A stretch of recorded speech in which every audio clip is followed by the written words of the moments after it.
বাংলাদেশ জন্ম হওয়ার পর থেকে এখন পর্যন্ত পুরাটা সময়ই কালো অধ্যায়।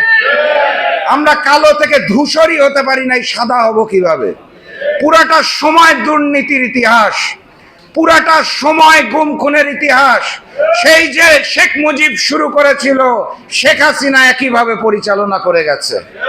আমরা ভবিষ্যতে আর কালো অধ্যায় চাই না। কথাবার্তা পরিষ্কার।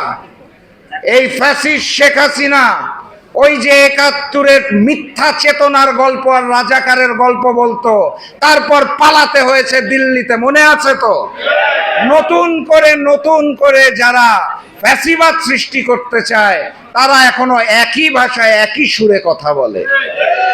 আমরা ভেবেছিলাম গণভোটে আওয়ামী লীগ না ভোট দিবে আর আমরা বাকি সবাই হ্যাঁ ভোট দিব। আমি সোশ্যাল মিডিয়ায় দেখতে পাচ্ছি আওয়ামী লীগের সাথে সাথে বিএনপিও না ভোটের প্রচারণা চালাচ্ছে। নতুন বাংলাদেশে এই সকল ফ্যাসিবাদী কায়দা চলবে না। তারা আমাদেরকে বলতে চায় ৭১-এর জামাতকে দেখুন। আমি তাদেরকে বলতে চাই ৭১-এর জামাতকে দেখেছি, আপনারা চোখ খুলে ৯১-এর জামাতকে দেখেন, যাদের সহায়তায় ক্ষমতায় গিয়েছে। আপনারা চোখ খুলে ২০০১ সালের জামাতকে দেখুন, যাদের সহযোগিতায় রাষ্ট্রীয় ক্ষমতায় গিয়েছিলেন। আপনারা চোখ খুলে সেই মজলুম জামাতকে দেখুন, যারা ফ্যাসিস্ট হাসিনার আমলে বুক পেতে দিয়েছিল রক্ত দেওয়ার জন্য নতুন বাংলাদেশে। চোখটা খুলে দেখুন।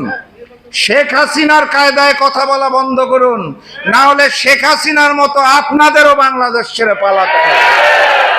সংগ্রামী সাথী এবং বন্ধুগণ, বক্তব্য দীর্ঘায়িত করব না, শুধু আহ্বান জানিয়ে যেতে চাই, আগামীকাল ৩ তারিখ আন্দোলনরত ৮টি দলের শীর্ষ নেতাদের বৈঠক আছে।